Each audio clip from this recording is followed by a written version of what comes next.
Hi viewers, welcome to Uma Siva kitchen. இப்போ நம்ம பார்க்க போகிறது பீட்ரூட் அல்வா. ஒரு கடாயில் 1 ஸ்பூன் ஆஃப் கீ போட்டுட்டு நட்ஸ் போட்டு நல்லா ஃப்ரை பண்ணி எடுத்து வச்சுக்கணும். அப்புறம் 1/2 kg பீட்ரூட் எடுத்துருக்கேன். அதுக்கு 1 glass of milk, 1/2 cup sugar. உங்களுக்கு தேவையான அளவுக்கு நீங்கள் சுகர் எடுத்துக்கோங்க. ஆல்ரெடி இதில் ஸ்வீட் இருக்கும். ஸோ அது அதுலேயே பால் ஊற்றிட்டு ஒரு 5 to 10 minutes வந்துட்டு வேக வச்சுக்கோங்க. அதில் ஏலக்காய் போட்டுக்கோங்க. மூடி வச்சு ஒரு 5 to 10 minutes வேக வச்சுட்டு அப்புறம் பார்த்திங்கன்னா கொஞ்சம் ஜூஸியாக இருக்கும். அதுலேயே வந்துட்டு சுகர் எடுத்து வச்சுருக்க சுகரை அதில் மிக்ஸ் பண்ணிவிட்டு நல்லா கொஞ்சம் நேரம் அது ஃபுல்லாக திக்காகணும். அந்த தண்ணியெல்லாம் திக்கானவுடனே நீங்கள் இந்த எடுத்து வச்சுருக்கிற நட்ஸை எடுத்து அது மேலே போட்டுட்டு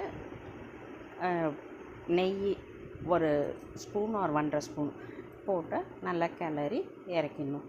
இந்த வீடியோ உங்களுக்கு பிடிச்சிருந்தா லைக் பண்ணுங்கள், கமெண்ட் பண்ணுங்கள், சப்ஸ்கிரைப் பண்ணுங்கள். கீழே இருக்க பெல் பட்டனை ப்ரெஸ் பண்ணுங்கள்.